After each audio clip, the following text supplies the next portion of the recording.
आपका स्वागत है कुसुमलता स्टडी पे। आज हम आपको समास के बारे में और जानकारियाँ देने आए हैं। 2 क्लास हम आपके समास के बारे में ले चुके हैं जो कि आपको हमारे चैनल पे मिल जाएंगी, ठीक है। और आज जो है इससे रिलेटेड कुछ और क्वेश्चन जो बन रहे थे, मैंने कहा आपको इसको अच्छे से समझा दिया जाए। देखिए, समास होता क्या है, जब 2 या 2 से अधिक शब्द जो होते हैं उनसे मिलकर क्या है एक नवीन शब्द की जब रचना होती है तब क्या होता है, एक समास बनता है। यही एक समास कोई एक शब्द नहीं होता है कि समास शब्द है। समास की जो शब्द जो समास होता है, जो एक प्रोसेस होता है, यानी जो एक प्रक्रिया होती है, उसी को ही एक समास कहते हैं। इसका समास का मतलब क्या अर्थ होता है, एक संक्षिप्त में कर देना, ठीक है। समास का अर्थ क्या होता है, एक संक्षेप में कर देना, समीट जाना, यानी कोई चीज बिखरी हुई पड़ी है उसको एक कर देना, इसको ही समास कहते हैं। देखिए, वैसे तो समास के भेद 6 होते हैं, लेकिन अगर पूछा जाए ना समास के प्रकार कितने होते हैं, प्रधानता के आधार पर, क्या कहा जाए, प्रधानता के आधार पर, क्योंकि इसमें बच्चे ना कंफ्यूज होते हैं, काफ़ी डाउट में रहते हैं कि समास कहीं पे 4 होते हैं, कभी 6 होते हैं। तो इसका एक कारण है समास के इसका, यानी कि अगर पूछा जाए प्रकार पूछा जाए प्रधानता के आधार पर तो 4 ही होते हैं, लेकिन अगर इनके भेद पूछे जाएंगे तो 6 होते हैं। जैसे कि देखो, प्रधानता के आधार पर कितने होते हैं, 4 होते हैं। कौन कौन से, अव्ययी भाव, द्वंद्व समास, बहुब्रीहि और तत्पुरुष और तत्पुरुष, ये कितने हैं, 4 ही होते हैं प्रधानता के आधार। तत्पुरुष के ही 2 जो भेद होते हैं ना, 2 पार्ट्स किए गए यानी भाग किए गए हैं, दिगु और कर्मधाराएं, तो इनको मिलाकर क्या हो जाता है, 6 हो जाते हैं। वैसे कितने होते हैं, 4 ही होते हैं, लेकिन इनमें क्या हो, 2 तरीके से क्वेश्चन आएंगे। एक तो प्रधानता के आधार पर पूछा जाए तो 4 हो जाएंगे, अगर इनके भेद पूछे जाएंगे तो कितने हो जाएंगे, 6 होते हैं, ठीक है। अब अवयवी भाव, अगर क्वेश्चन इससे रिलेटिव कैसे आते हैं कि अवयवी भाव जो है इसमें पहला पद प्रधान होता है कि उत्तर पद प्रधान होता है। अब उत्तर पद और पहला पद होता क्या है, जैसे कोई चीज कह दिया गया, जैसे देवासुर हो गया तो देव प्लस असुर होता है, तो देव क्या है, पहला पद हो जाता है, और असुर क्या हो जाता है, उत्तर पद हो जाता है। इसी तरीके से क्वेश्चन अक्सर पूछे जाते हैं कि अवयवी भाव में कौन सा पद प्रधान होता है, तत्पुरुष में कौन सा पद प्रधान होता है, बहुब्रीहि में कौन सा पद प्रधान होता है। तो इसमें एक चुटकियों में ही आपकी जो डाउट है वो दूर होने वाले हैं। कैसे, देखिए, अवयवी भाव, आ पहले आ रहा है ना, अवयवी भाव, आ पहले आने से क्या हो जाता है, इसमें पहला पद ही प्रधान होता है। क्या होता है, पहला पद प्रधान होता है। देखिए, पूर्व पद जो होता है ना प्रधान होता है, एक तो ये होता है, और इसकी एक और पहचान होती है। जैसे अभी भी जो है आपसे पूछा जाता है कि इसमें कौन सा समास है, ठीक है, तो उसको जानने के लिए आपको ये समझना जरूरी है कि इसमें होता क्या है, ठीक है। तो क्या है, उपसर्ग या तो आएगा पहला, उपसर्ग क्या होता है आपको ये भी जानना बहुत जरूरी हो जाएगा। उपसर्ग जो होता है ना, शब्द में आने वाले पहला जब शब्द अवयवी भाव लगता है, यानी अवयवी लगता है अव्यय, तो उसको क्या कहते हैं, उपसर्ग कहते हैं, ठीक है। उपसर्ग जो आगे शब्द में जुड़ जाए उसे ही उपसर्ग कहते हैं। अविकारी होते हैं जिनका रूप बदलता नहीं है, उन्हें अविकारी कहते हैं। तो ये है उपसर्ग आएगा, अविकारी आएगा, अव्यय आएंगे, ठीक है। अव्यय, इनका एक एक वीडियो हम और आगे लेके आएंगे जिसमें हम बताएंगे अव्यय क्या होता है, उपसर्ग होता क्या है, अविकारी क्या होता है। तब तक फिलहाल इतना जान लीजिए आप लोग कि अवयवी भाव में आता क्या क्या है, ठीक है। जैसा कि मैंने बताया, इसमें पूर्व पद प्रधान होगा, उपसर्ग होगा, या और अविकारी भी हो सकता है, अव्यय भी हो सकता है, और इसका क्रिया विशेषण भी होता है। कोई वाक्य बन रहा हो और उसमें देखिए कि जो वाक्य में क्रिया विशेषण निकल रहा होगा वही हमारा क्या हो जाता है, अव्ययी भाव हो जाता है। और उत्तर पद संज्ञा हो गया, क्या है, उत्तर पद संज्ञा हो गई। जैसे आजीवन, आजीवन में क्या हो गया, आज आ आया है ना, आ क्या हो जाता है, अव्यय हो जाएगा, ठीक है। आ क्या हो जाएगा, अव्यय हो जाएगा, और जीवन क्या हो जाएगा, हमारा संज्ञा हो जाएगी। इसी तरीके से हमारी पहचान हम अव्ययी भाव की कर सकते हैं। किसी शब्द की आवृत्ति होती है, ये भी बहुत, जितने भी हमने इसमें पॉइंट बताए हैं ना, वेरी इंपॉर्टेंट है। अगर इनको समझ लोगे ना, अव्ययी भाव आप कभी भी गलत करके एग्जाम में आओगे ही नहीं। देखिए, अब किसी शब्द की आवृत्ति, जैसे दिन दिन, अगर आपका आ जाए ना, दिन दिन, रात रात, पल पल, भर भर, इस तरीके से शब्द अगर आ रहे हैं तो क्या है, डबल, यानी डबल निकल रहे हैं, तो क्या हो जाएगा, अव्ययी भाव वहाँ पे होता है, ठीक है। और जैसा कि उत्तर पद संज्ञा होता है, जैसे मैंने बताया है, जैसे भर पेट, तो क्या है, पेट क्या है, हमारा संज्ञा हो जाएगा। तो उम्मीद करते हैं कि आपको अब ये विभाग अब निकाल ले कोई, आप समझ में आ गया है, आप समझ जाओगे अब। और इसमें होते क्या क्या उदाहरण है, जैसे आजीवन है, निर्विवाद है, प्रतिदिन है, भरपेट है, बारंबार है, एक एक है, जैसे हमने अभी बताया। देखिए उदाहरण से ही समझ लीजिए, एक एक है, दो बार एक एक निकल रहा है, डेस करके क्या है, एक एक बार, दोनों बार निकल रहा है ना, दो बार निकला है, इसकी आवृत्ति हो रही है। तो यहाँ पे अगर जहाँ पे आवृत्ति हो रही है तो वहाँ पे अवयवी भाव होता है। जैसे बारंबार, बार बार, यानी कि तो यहाँ पे भी ये आवृत्ति हो रही है। भरपेट, अब एक और चीज़ है आपकी है, बहुत इंपॉर्टेंट है। जैसे आपका कुछ ऐसे शब्द हैं, मतलब अव्यय हैं, जिन्हें आपको याद ही करना पड़ेगा। याद कर लेंगे तो अवयवी भाव आपको समझने में दिक्कत नहीं आएगी। यानी कि देखिए जैसे भर है, भर अगर आ जाए तो समझ लीजिए यहाँ पे अवयवी भाव है। अगर प्रति निकल आए तो भी अवयवी भाव हो जाएगा। अगर निर आ जाए तो निर क्या है, अवयवी भाव हो जाएगा।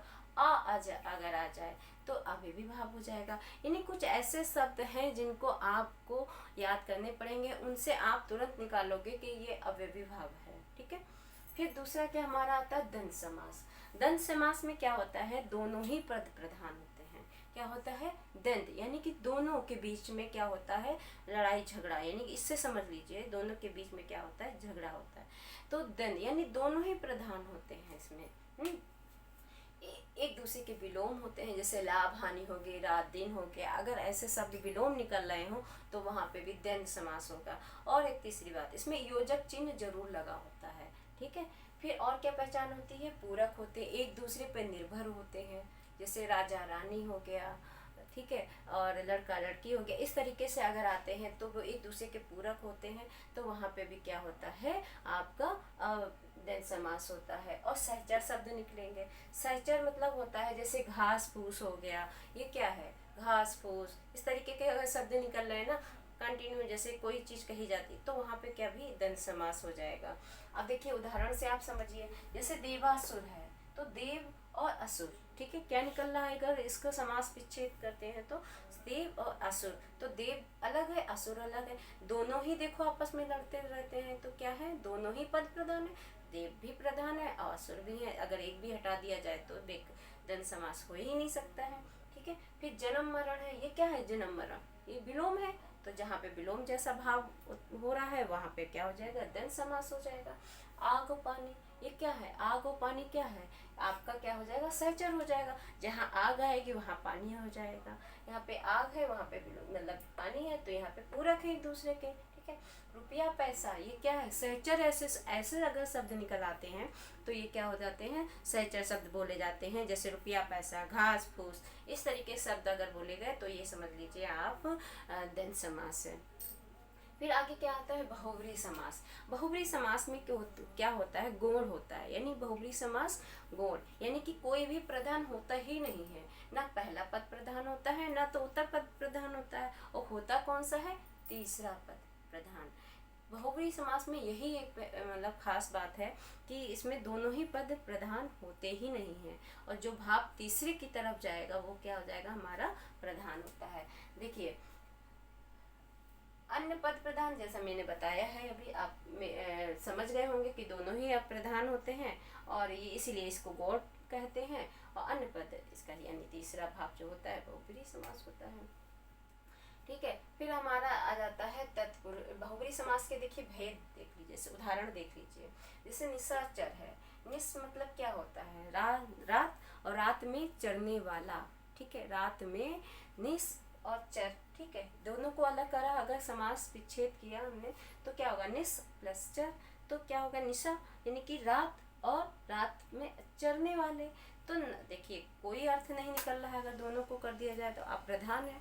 लेकिन अगर कह दिया जाए निशाचर को एक में, अगर तीसरे पद की ओर इशारा कर रहा है, क्या है, जैसे हमारे क्या होता है, अगर हम इसे बोलते हैं ना निशाचर, तो हमारे एक अंदर से एक फोटो जैसी बनती है, यानी कि एक अजीब सा भाव होता है कि निशाचर यानी रात में चढ़ने वाला।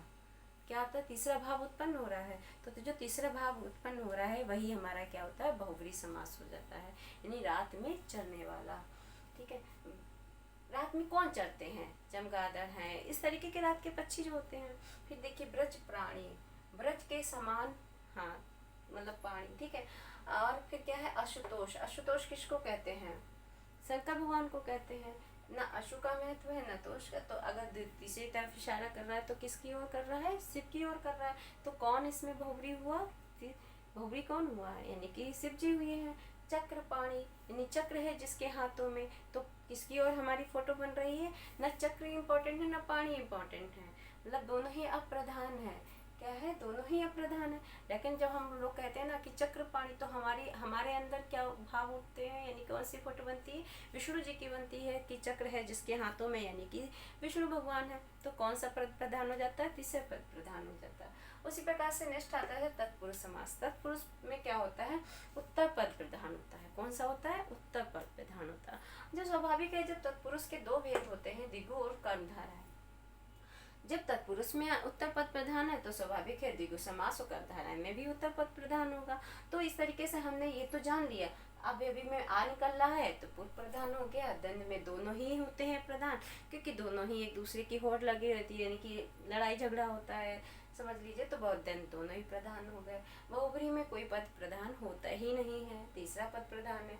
तत्पुरुष में उत्तर पद प्रधान है, और उत्तर पद के तत्पुरुष के दो भेद होते हैं, द्विगु और क्या सब आपका कर्मधारय, तो उत्तर पद में भी होता है। द्विगु समास बहुत ही सरल होता है, सबसे सरल कहा जाए। इसमें क्या होता है, पूर्व पद संख्यावाची होती है। इसकी पहचान क्या होती है, पूर्व पद जो होता है यानी पहला पद जो होता है वो उसमें संख्या निकल रही होती है, तो हम इससे समझ जाते हैं कि ये द्विगु समास है, ठीक है। और आता है आपका समास विग्रह से। इसका तत्पुरुष समास जो होता है, इसकी पहचान क्या होती है, एक तो उत्तर पद प्रधान होता है, और इसको अगर हम समास विग्रह करें ना तो पूर्व में क्या आ जाएगा, पूर्व पद में क्या आ जाएगी, विभक्ति आ जाएगी, क्या आ जाएगी, यानी कारक चिन्ह आ जाते हैं। कारक चिन्ह तो आपको पता ही होंगे, अगर नहीं पता है तो एक वीडियो लेके आपके सामने जरूर आएंगे हम, तो कारक चिन्ह भी हम समझाएंगे। तो कारक फिलहाल यहाँ पे इतना समझ लीजिए कि अगर हम उसको समास विग्रह करते हैं तो उसमें क्या है, कारक चिन्ह निकलता है। जैसे कर्ता ने कारक, कर्म को करण से, इस तरीके से हो कारक चिन्ह निकलते हैं, ठीक है। तो उसको हम जब समास विग्रह करेंगे तो उसमें क्या निकलेगा कि कारक चिन्ह निकलेंगे। फिर नेक्स्ट आता है हमारा कर्मधारय समास। उसमें क्या होता है, इसकी पहचान क्या होती है।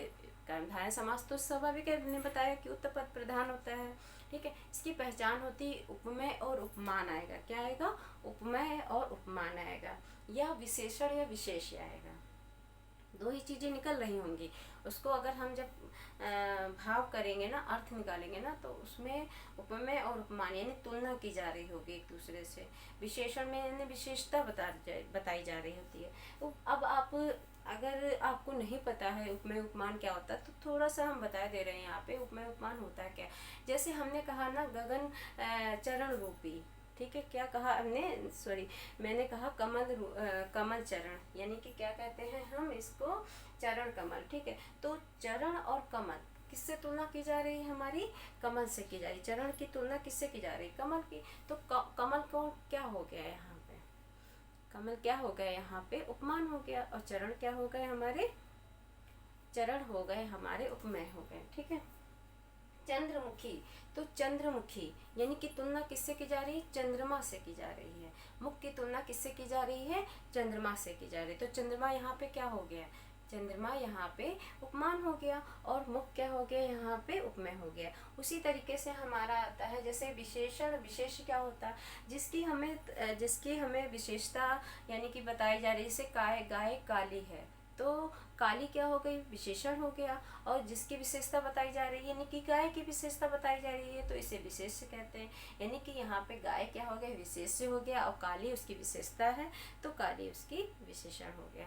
तो जहाँ पे ऐसे भाव उत्पन्न होते हैं वहाँ पे क्या होता है, विशेषण विशेष होता है, वहाँ पे क्या होता है, कर्मधारय निकलता है। जैसे नवग्रह। अब यहाँ पे एक चीज और देखिए, नोट करिए आप कि नवग्रह लिखा है यहाँ पे, तो भी निकल रहा है, यहाँ पे भी तो संख्या निकल रही है, नवग्रह यानी कि 9 ग्रह, यानी कि नवग्रह, यह भी तो नव निकल रहा है। एक होता है कि नव ग्रह, ये भी तो है, लेकिन ये क्या हो जाता है, यहाँ पे द्विगु समास हो जाता है और यहाँ पे कर्मधारय निकल रहा है। ऐसा इसलिए हो जाता है क्योंकि यहाँ पे नवग्रह, यानी कि नव का यहाँ पे अर्थ क्या निकाला गया है, नया घर। यहाँ पे क्या निकाला गया, नया घर। तो यहाँ पे कर्म धारण हो जाता है, नया घर, यानी घर क्या है, विशेष हो जाता है, और नया क्या हो जाता है, यहाँ पर विशेषण हो जाता है।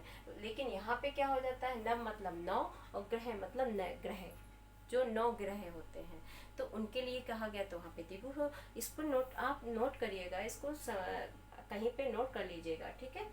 उसी तरीके क्रोधाग्नि, क्रोध प्लस अग्नि, ठीक है।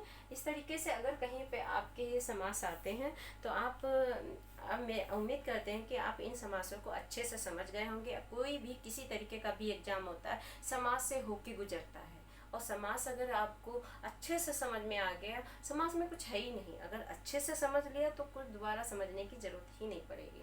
उम्मीद करते हैं आपको हमारा वीडियो बहुत अच्छा लगा होगा और समझ में भी आया होगा। अगर ना समझ में आया हो या ना कोई किसी तरीके की इसमें समस्या आ रही हो तो कमेंट करके प्लीज़ ज़रूर बताइएगा। धन्यवाद।